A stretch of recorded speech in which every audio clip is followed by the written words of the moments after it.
Olá, agora a gente vai começar a nossa apresentação do trabalho final de tópicos especiais em programação e o nosso grupo é formado por mim, pelo Enzo Melo, João Victor, Samia Letícia e Caio Gabriel. De início eu vou apresentar o problema, eu vou falar sobre a base de dados e vou falar sobre o pipeline textual. Então, o nosso trabalho ele vai se tratar de um problema de classificação binária de textos. O objetivo é fazer com que a gente vai treinar um modelo de machine learning e esse modelo tem que ser capaz de identificar se um texto ele vai expressar uma opinião positiva ou se ele vai expressar uma opinião negativa. Esse tipo de problema ele é muito comum em aplicações reais e o grande desafio aqui é que o texto ele não é numérico, né? Então a gente precisa de um pipeline específico que consiga transformar palavras em dados que o modelo consiga aprender, já que os modelos de machine learning eles não são capazes de entender palavras em frases. Para a gente conseguir resolver esse problema, a gente utilizou uma base de dados de reviews da Amazon, né? De forma geral, a gente utiliza essa base de reviews da Amazon e aí a gente transforma os textos em números e aí a gente treina o modelo para que ele consiga aprender esses padrões de palavras e que ele consiga identificar se as avaliações elas são positivas ou são negativas. Nessa base de dados, cada instância vai possuir um texto. Esse texto vai ser o comentário do usuário, né? E vai possuir também um rótulo binário. Esse rótulo binário ele vai indicar se a avaliação é positiva ou negativa. O 1 é uma review positiva e o 0 é uma review negativa. Aqui agora, vamos aqui para o código, para eu mostrar aqui o carregamento da base de dados, né? Tá carregando a base de dados. E aqui embaixo, a gente pode ver exemplos reais de base de dados, né? A coluna Review ID, ela tá identificando cada comentário. Aí na coluna text contém o texto original da review que o usuário fez. A coluna sentimento é o rótulo binário, onde 1 indica review positiva e 0 indica review negativa, que no caso todas são positivas. E a coluna text limpo mostra o texto após o pré-processamento, né? Que é o que realmente vai ser utilizado pelo modelo nas próximas etapas do pipeline. Agora falando sobre o pipeline. Antes de explicar as etapas, é importante a gente entender o que é isso, né? O que é um pipeline de classificação de texto. Então, ele vai ser uma sequência organizada de determinadas etapas que vai conseguir transformar esses textos brutos, né, que foram escritos pelos usuários, e ele vai transformar esses textos em previsões automáticas, né, da classe, como no nosso caso é positivo ou negativo. Como esse texto ele não é estruturado, então ele vai precisar passar por algumas transformações até que ele consiga ser usado por um modelo do machine learning. Aqui na imagem a gente vê as principais etapas, né, do pipeline de classificação de texto. De forma geral, a gente coleta os dados, faz o pré-processamento dos textos, tem a extração das características, dos features, e aí a gente faz a vetorização a gente transforma o texto em vetores numéricos, né? Em seguida, a gente treina o modelo de classificação, faz a avaliação do modelo e aí ocorre a classificação no final. Indo para o código, aqui eu vou mostrar as etapas iniciais do pipeline de classificação, né? Só as etapas iniciais. Deixa eu ver. Aqui temos a etapa de pré-processamento, que é onde os textos são padronizados.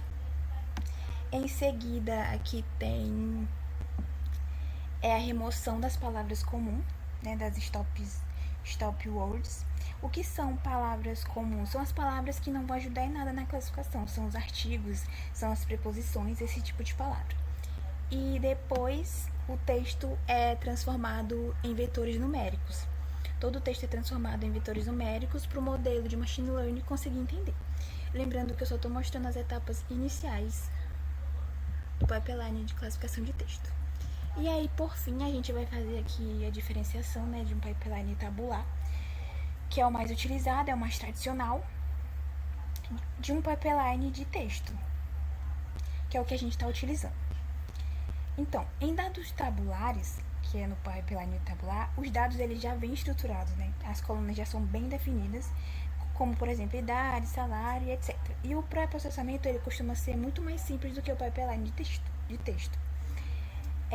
Nos pipelines de texto, os dados eles não vêm estruturados e as features elas não existem inicialmente, elas são criadas a partir das palavras do vocabulário, ou seja, qualquer palavra ela pode se tornar uma feature. Então, isso faz com que o número de colunas ele seja muito maior do que o pipeline tabular e vai gerar vetores de alta densidade, de alta dimensionalidade. E além disso, no texto, né, do pipeline de texto, o pré-processamento ele é muito essencial, porque ele vai influenciar diretamente quais as palavras vão virar features. Por isso que o pipeline de classificação de texto é mais complexo e mais diferente do pipeline tabular. Então, o próximo integrante vai iniciar agora.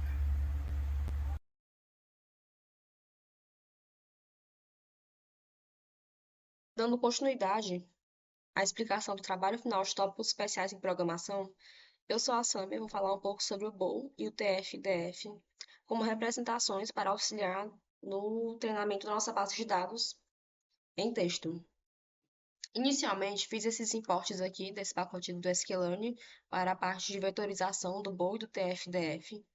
Logo em seguida, eu fiz a transformação dos textos das avaliações em números, porque os modelos de machine learning, eles não entendem caracteres em texto, apenas números. Então foi necessário fazer essa transformação. Lá mais abaixo, eu fiz a divisão dos dados em treino e teste. E esse parâmetro stratify, ele auxilia em manter essa proporção entre as avaliações positivas e negativas do modelo. A divisão foi concluída aqui. Fiz esses prints para mostrar os dados. 80% da base de dados foi destinada à parte de treino e 20% apenas à parte de teste. Aqui eu iniciei a aplicação do BOL, que é o Bag of Roads. Essa representação, ela não considera a importância das palavras. Então, cada texto, ele vira uma contagem de palavras. Vai ter um vetor que vai armazenar quantas vezes cada palavra aparece, sem considerar um peso ou se a palavra é rara, alguma coisa do tipo. Todas têm o mesmo peso e esse texto apenas é contado a quantidade de vezes que cada palavra aparece. Aqui, quando o BOL foi concluído, essa matriz, ela representa 18.567 textos de treino e 33.539 palavras no vocabulário. Cada coluna dessa matriz representa uma palavra e cada linha representa um texto da matriz do bolo. Aqui mais abaixo, eu vou utilizar a técnica do TF e DF, que vai considerar a frequência da palavra no texto e o quão rara ela é em todo o conjunto de dados. Enquanto o BOL ele considera apenas a contagem de palavras, o TF e DF considera a frequência da palavra no texto, mas o quão rara ela é. Então, palavras repetidas têm um peso menor, palavras mais raras têm um peso maior nessa divisão de dados. Aqui eu faço treino usando o TF-DF do conjunto de dados de treino. Então, aqui eu faço essa instanciação do vetor do TF-DF e aplico os dados de treino aqui. Logo em seguida, eu treino o conjunto de teste também utilizando o TF-DF. E o resultado aqui ele é exibido. O número de colunas, ele é o tamanho do vocabulário. Então, aqui eu tenho 33.539 palavras no vocabulário. Aqui mais abaixo, eu vou iniciar o treinamento do nosso modelo de dados em texto. Esse treinamento ele é feito utilizando o modelo de regressão logística, porque ele é mais simples de ser utilizado e ele é mais voltado para treinar bases de dados em texto. Aqui eu faço a instanciação do modelo. Eu treino o modelo utilizando os dados do TF e DF de treino. Então, para cada palavra, o modelo vai aprender os pesos de cada palavra para prever se o sentimento associado àquela palavra ele é negativo ou positivo. Quando o treinamento é concluído, o modelo consegue fazer as previsões e ele faz as previsões no conjunto de teste do TF-DF. Para avaliar o desempenho, a gente avalia a acurácia do modelo e tem aqui alguns relatórios e também a matriz de confusão. Apresentando aqui os resultados do treinamento do modelo, o modelo teve uma acurácia relativamente boa de 83%, o que significa que ele conseguiu acertar bastante na classificação de palavras positivas e negativas. Aqui no relatório de classificação, esse modelo ele apresentou um resultado bom, de aproximadamente 90% dos positivos, com F-score 1 de 90%, o que indica que ele conseguiu identificar bem as palavras positivas. E as palavras negativas, ele teve um desempenho não tão bom, de apenas 45%, o que significa que ele teve mais dificuldade a identificar palavras negativas.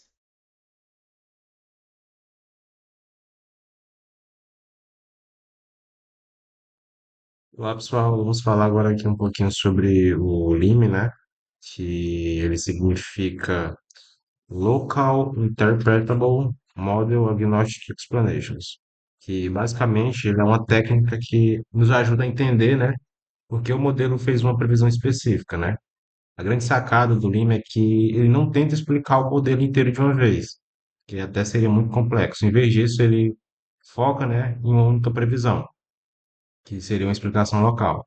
Aí ele tenta aproximar, né, o comportamento do nosso modelo complexo, usando um modelo mais simples e interpretável, né, com a regressão linear, apenas naquela região.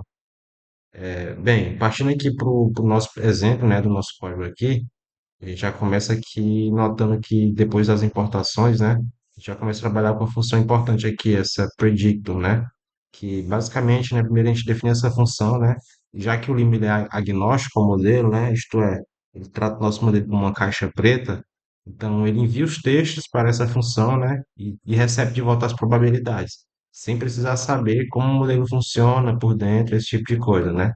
Seguida aqui a gente avança também aqui, né, para poder fazer aqui a configuração, né, configurando o explicador, onde a gente basicamente está dizendo para ele que nossas classes são negativo e positivo, né? Enfim, vindo aqui para algumas saídas, né, alguns testes que a gente fez, né, a gente tem aqui esse primeiro caso aqui da análise do caso positivo, né? A gente vê aqui, pode estar observando, né, que o Lee mostra que a palavra well, né, que significa, traduzindo em português significa bem, foi a que mais contribuiu, né, para o modelo achar isso positivo.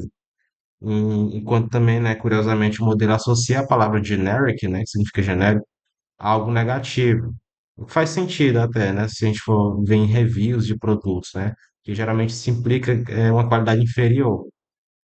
Mesmo assim, a soma dos fatores positivos venceu. Descendo aqui agora um pouquinho para analisar a outra saída, né, que seria o caso negativo, a gente vê aqui, né, que o Lime entrou em ação aqui perfeitamente, né? A palavra waste, né, que significa desperdício, teve um peso negativo alto, indicando forte influência para a classificação negativa, né? Horrible, né, também, que significa horrível, também empurra isso para baixo. E, enfim, né? O Lime ele é muito útil, né, para achar essas estranhezas aqui, né? O exemplo aqui, por exemplo, do disappoints, né? Ele apareceu com peso positivo 0,04. Aí o Lima é bom para isso, né? Para conseguir identificar essas estranhezas, né? Aqui, essa palavra, né, que significa desaponta, teve um leve peso positivo. Isso pode ser por um ruído, né, no nosso conjunto de dados de treino, ou talvez essa palavra tenha aparecido em frases sarcásticas ou contextos específicos, que confundiram levemente o modelo local, mas não o suficiente para errar a previsão final. Então, é mais ou menos isso aqui, né? E como é que é o funcionamento do Lima e como ele está aqui no nosso projeto.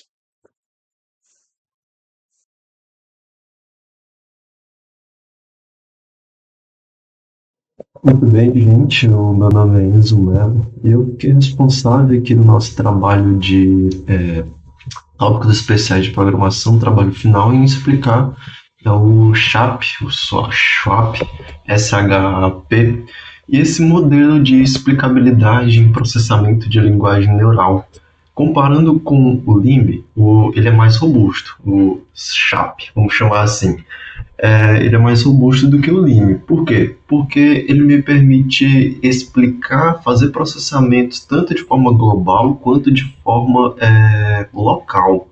E o que isso significa? Enquanto o Lime, né, explicado pelos nossos membros do nosso grupo, o Lime faz explicações locais ali por meio das perturbações, pegando uma frase, cada frase por vez, e cutucando, vamos dizer assim, essa frase, né, vendo como é que ela se comporta, tirando palavras, adicionando.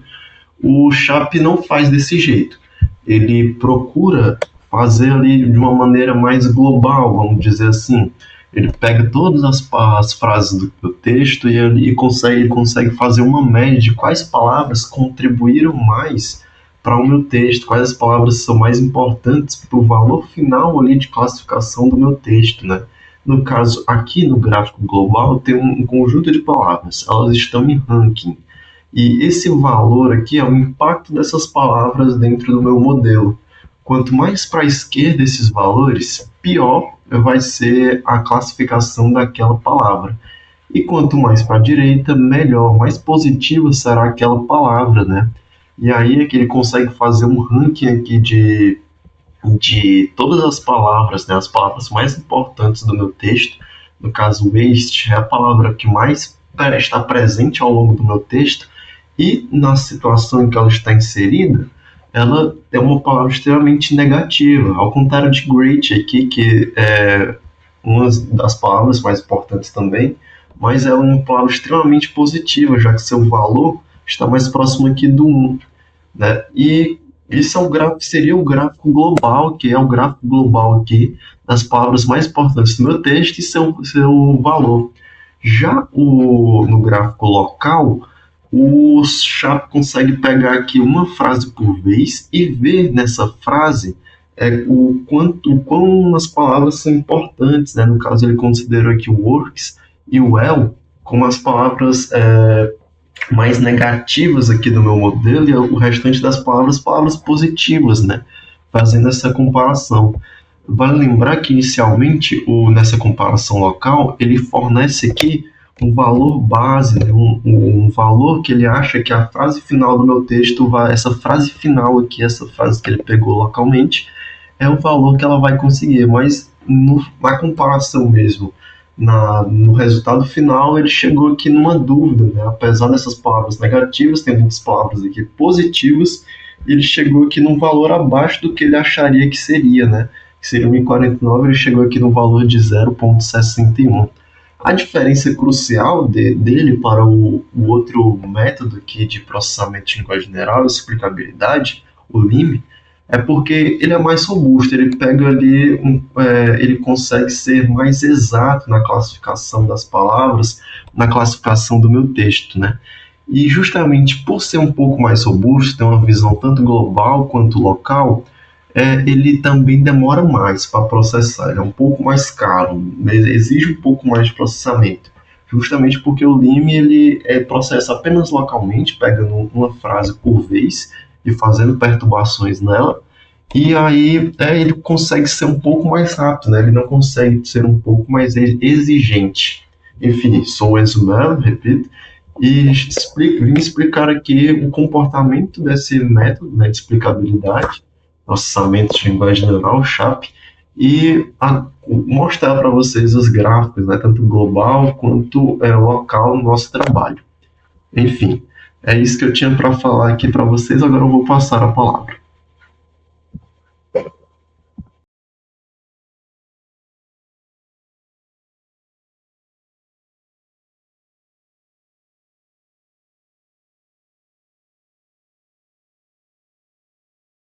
Bom, agora aqui é a parte de comparação entre os dois, que é o código que foi feito usando a Metricode, Cylon, como NumPy, e que é o gráfico de comparação entre o shape e o lim.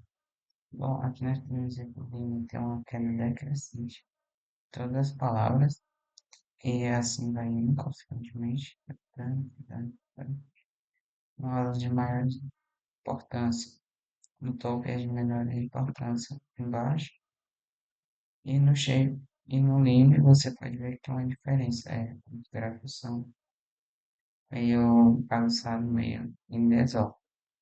Também pode ver, em comparação a outros, tem palavras tanto no shape, que tem uma importância maior, no limb tem importância menor, quanto no limb tem palavras que têm importância maior aqui, quanto no shape tem importância quase nula. Então, essa é a comparação entre os dois. Eu acho que o melhor de se usar é o shape, porque ele torna essa classificação um pouco melhor e também mais nítido e mais linear. Ele deixa um vídeo